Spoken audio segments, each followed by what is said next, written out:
Hey guys, so today I am going to be working on the stove backsplash for my kitchen, and this is the design that I am going to be doing.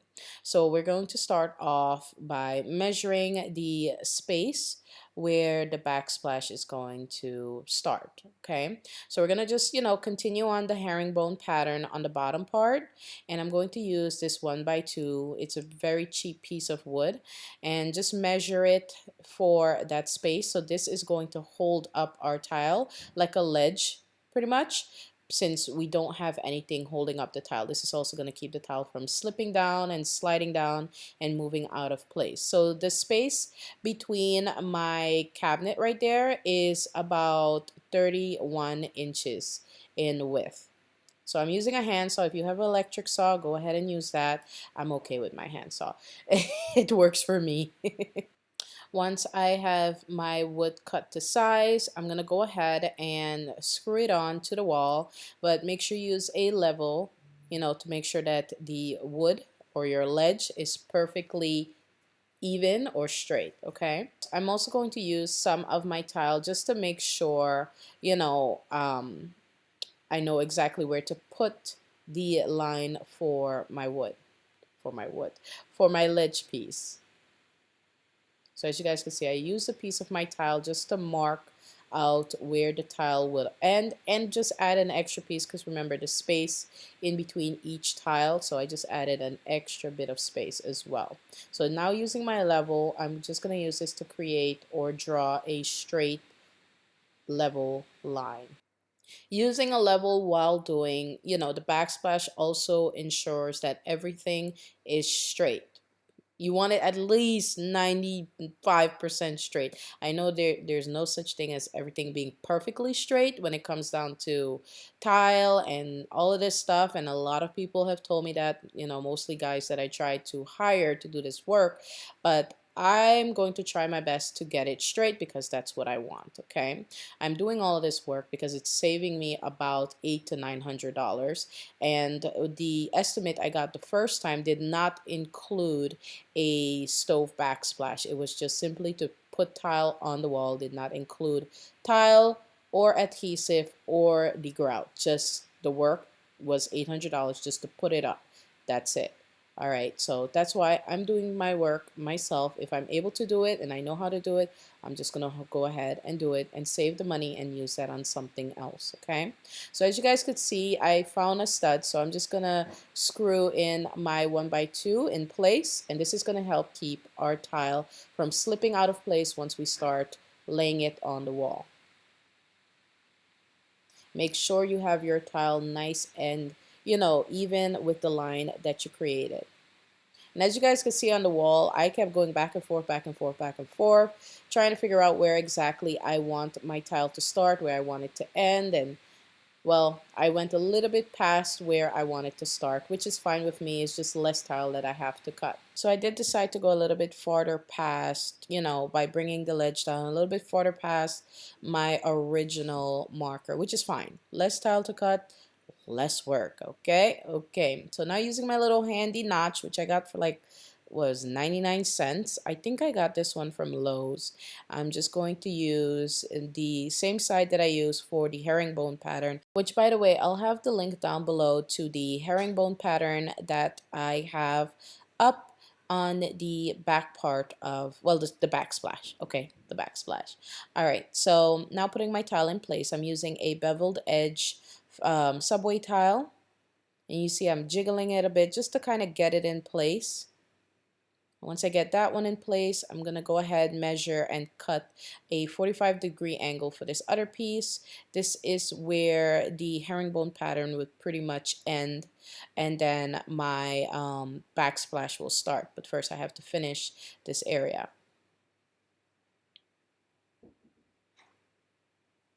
So that little triangular piece came off of that other piece there that I had to cut to create the 45-degree angle. So I'm going to speed this up a bit just so you guys could see the process. It's very easy. I honestly believe anyone can do this. I use a manual tile cutter, which was $20, and I got that one from Home Depot. And I'm also using spacers to hold my tiles up because they were slipping all the way down onto the ledge, but I also wanted a little bit of space between the ledge and the tile itself. I'm also going to show you guys how I make my cuts to go around the countertop. I do plan on changing the countertops and, you know, priming the rest of the kitchen. This green color that you see is the original color of my kitchen. We had the whole kitchen primed except for this area. And this is like right behind the stove. That's why you see those white areas right there, and then all of a sudden it's green. That was my husband being a little bit lazy, but it's okay. I love him so much. Okay, now using my rotary tool, I'm going to cut out this little triangular part, and this is going to fit exactly around the countertop and the wall to, you know, not give it that unfinished look. And I'm using a diamond blade. The diamond blade is the Dremel brand. I did get some from Amazon. Those work really well. So if you don't want to get the Dremel brand, get the one from Amazon. Make sure you use a bit of water. This will help make the blade cut like butter and also reduce the amount of dust in your kitchen. Because I still had to use my kitchen. I still had to use my kitchen after, you know, I finished doing tile. So as you guys could see, it fits around that corner really well. And I'm just putting it in place. And I also realized right there, if you notice, I have a little X on that tile right there. I was supposed to take that out, but then I decided to keep it because I just didn't want to do the extra work. Okay. But right here, I did have a little tile there. Remember, I had a little triangular tile there. I took that one out, and now I'm just going to cut a piece of tile to fit there perfectly. I'm not too concerned about the other tile because you're not going to be able to see it once the new stove is installed. So that one that I just marked out and drew out, that you'll be able to see. So that's the one I will be working on right now.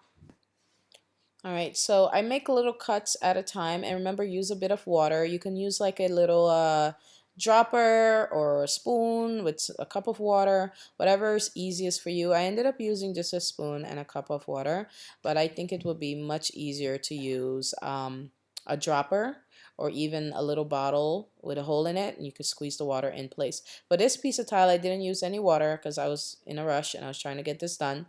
So that's why there's a lot of dust kicking up like that. Yeah. All right, so once I got my tile nice and cut and it's clean and it's perfect, I'm going to put it in place and remove any extra adhesive. You don't want that to dry in place, or else you're going to have to scrape that off in order to put other tile, okay? Now for the frame of my backsplash, where I'm going to put the faux marble tile, I'm going to use 2 clamps. These were 99 cents each, and a bit of water to cut my 45-degree angle. I actually used that same ruler from my herringbone video to mark out my 45-degree angle. And you definitely want to make sure you use water to cut this angle if you're using a rotary tool. Okay, you want it nice and clean and pretty much perfect. I did drop one of my pieces about 3 times, you guys. I had to go back and get this same piece of trim about 2 to 3 times. It was so frustrating. But yeah, I stopped dropping it because I was trying to see how it looked and it slipped out my hand. So I'm a little clumsy sometimes. Alright, so this is what it looks like when you got your top left and your bottom left together. Okay, so that's what we're going for. Now I'm going to cut the middle part because the 2 pieces of trim were a bit too short. So instead of me doing just 2 pieces of this tile trim, I ended up doing 3. So 2 with a 45-degree angle on the right and left, and then 1 regular bar in the middle. And I want to apologize before the rest of the video continues on. That part of the video was not filmed, you guys, so I really am sorry about that. I didn't realize my camera stopped filming while I was putting the tile up. Okay, but it's pretty much the same process. You put your adhesive on and you place your tile onto the wall and you pretty much, you know, put it together. I had a bottom left and a bottom right, and I had a top left and a top right angle. And as you can see, I'm using the blade to smooth out the cut so that it's nice and neat and perfect, because you'll be able to see these lines when you put your tile in place and you frame out your stove backsplash. Alright guys, so here I'm making the center pieces. So remember, I had to cut 2 pieces down to size for the center part of the frame, because I couldn't do just 2 pieces of the trim because it was too short. So I just went for 3 instead of just 2. And I actually think it looks great with the 3 on each side. So I'm just smoothing them out. I actually clamped them together to make sure that they're nice and even and perfect. Alright, so now going back in with my leveler, I'm going to check my measurements again. Okay, and as you can see, if you look on my left, I already put the trim up. So that's my bottom left and my top left, and then my middle part that I was cutting. So that's pretty much what I did. I put the adhesive there and I put it in place. Okay, so the leveler, I'm using it to make sure I have the center of my backsplash, because it's very important that I get the center correctly because of the way I will be doing the tile on the backsplash, which I'm doing a subway tile style, and also for the middle part of the trim, which I'm putting up right now. So you could see that. I'm happy that part at least got filmed. Okay, so basically what I do is put up my adhesive and put those in place. So I just marked where it would stop just to keep me on track.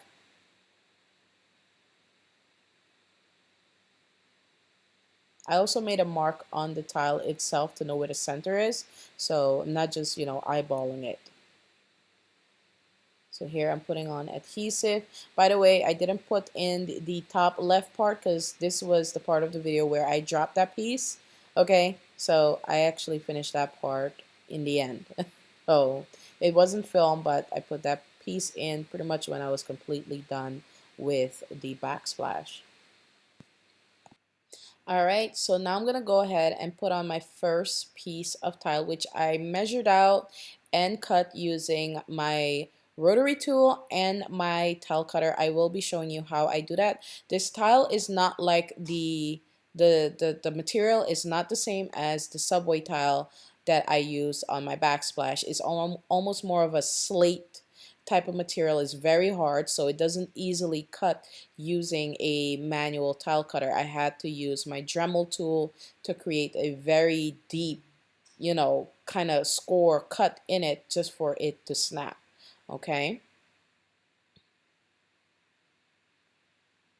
And I also used a wider notch to put on the adhesive since these are bigger tiles.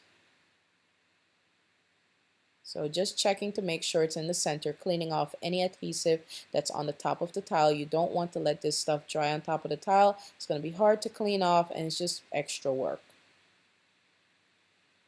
So just checking the tile, the space, and this is the middle part. I also marked this part, but I'm also going to double check using a tape measure to see that this is in the center. These are 12-inch wide or 12-inch long tiles, and just checking for the center is really easy. Okay, so you're gonna see me use a tape measure to see if it's exactly in the middle. All right, so as you know, it's a little bit extra time to just check, but definitely worth it, and definitely helps with my nerves because I know how I am, and if something is not done right, certain places where you're able to see it, it's going to bother me. If you can't see it, then I don't care. Okay.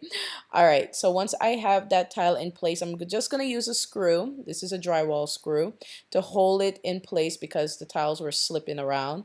So I'm going to go ahead and measure out my cuts for the sides.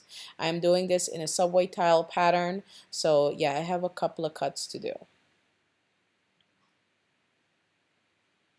And I'm trying to not do it to, the exact measurement, just leaving a little tiny bit of room so that I can put in my spacers. So here I'm using my diamond wheel blade on my rotary tool. I already have water on the tile, and as you guys could see, it's not cutting like butter because this is a stronger, harder tile. I think these are floor tiles, if I'm not mistaken, but they had them displayed as wall tile in Home Depot, so they could probably be used for floor tile if you want to, or backsplash. It really just depends on what you want to do with it, okay? It's tile, okay? All right, so as you guys could see, you know, I was getting some sparks from my Dremel, my rotary tool. I don't have a Dremel. Dremels are expensive, so that's why I got the Walmart rotary tool, and I'm just using, you know, a diamond wheel on there. So now I go in with my manual tile cutter, and then I'm able to snap this tile in the parts that I needed, okay? Not directly in half because the side is not exactly 6 inches wide, so it's definitely shorter. So I'm just, you know, applying adhesive as I go and cutting tile as I go. I did not pre-cut all of the tile, okay? So just so anybody asks, I cut the tile as I went. I know some, you know, professionals or, you know, people who lay tile for a living pre-cut all their tiles so it makes their work easier for them, but I don't have a tile cutting machine. Certain tiles, I'll cut majority of them beforehand, like a 45-degree angle cut. I'll cut a lot of that, like when I did the backsplash around the countertop. That was easy to do, but this part I didn't pre-cut. So I just put adhesive as I went, and I cut tile as I went. Alright, you guys, so now I'm going to go in with my 2 other pieces, which I totally forgot to tell you. I had to cut these pieces. I had to cut about an inch off of these pieces so that they can fit in the space that I had there. Alright, so I did have to cut those. On the outer part, I cut an inch off. The middle ones I did not cut, but the 2, you see how that one was sliding? So these 2 I did have to cut, and I accidentally put that one on the wrong side because I am following a pattern that I did lay out, that I did do. And if you notice, the foam marble marks are following a pattern. So I did lay them out so that I can do a certain pattern, you know, that looks nice, you know, when you look at it. So here I was driving myself a little crazy because I didn't realize that it looked off a little bit. I was like, oh my gosh, okay.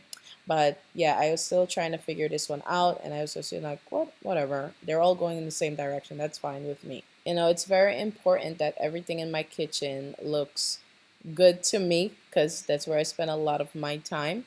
You know, I do have 3 kids, and I'm a stay-at-home mom, and I work from home. YouTube is my job, okay? I have a whole other channel, which I do mostly beauty-related things, and I also have a cooking channel. So YouTube is pretty much my source of income besides being a mother, which is my 24/7, 365 job with no vacations, no pay, no nothing. All I get in return is love, and that's fine. I'm okay with that. But I do cook a lot, and you know, I need to be in a space that I feel is beautiful.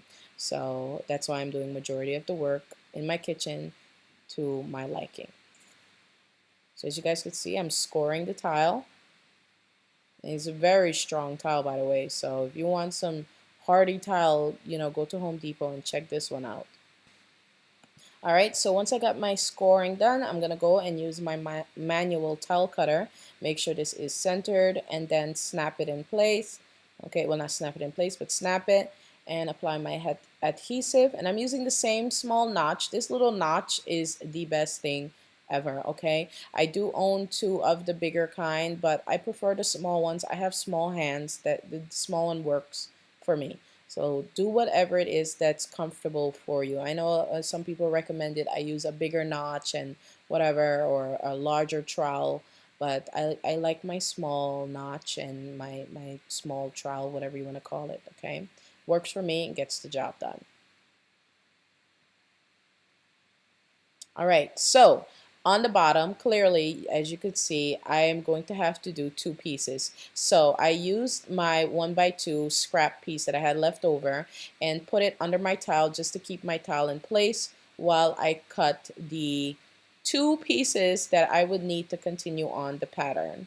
Honestly, I don't think this was going to bother me because it was such a skinny piece. I really wish I didn't have to, but whatever. It is what it is. It still looks gorgeous. Okay. So here I'm just putting the spacers in between all of the tile to make sure it's nice and even. And the two pieces I cut off camera. I just pretty much cut down the middle, well, not down the middle, but 1/3 of the tile to create those two smaller pieces. And you'll see them right now. So you see that right there, those two skinny pieces. That's basically, I guess, yeah, I guess 1/3 of the tile or 1/4 of the tile. And yeah, I got my middle part. So this is the finished look. I hope you guys enjoyed the video. Hope it was helpful to you. If it was, make sure to comment and subscribe and thumbs up. The comments help the channel and the liking helps the channel. So just wanted to let you guys know that I appreciate your time and I appreciate you watching. And I'll see you all very soon in another video. Love you guys. Bye.